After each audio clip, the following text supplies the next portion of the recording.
ప్రేమతో వందనాలు తెలియజేస్తున్నాను. మే నెల 11వ తేదీ 2025. ఈరోజు దేవుడు మనకు చేస్తున్న వాగ్దానం ఏమిటనగా, కీర్తనల గ్రంథము 75వ కీర్తన 10వ చరణం. భక్తిహీనుల కొమ్ములన్నిటినీ నేను విరగగొట్టెదను, నీతిమంతుల కొమ్ములు హెచ్చింపబడును.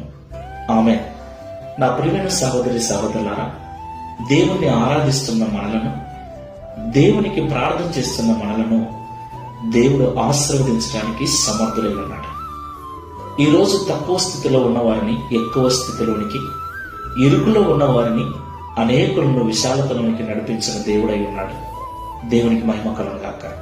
అయితే మనలో చాలా మంది స్థిరపరచబడిన తర్వాత, ప్రార్థనలకు జవాబు పొందుకున్న తర్వాత దేవుని మీద ఉన్న భక్తిని విడిచిపెట్టి దేవునికి దూరం అయిపోతున్నారు, భక్తిహీనులుగా మారుతున్నారు.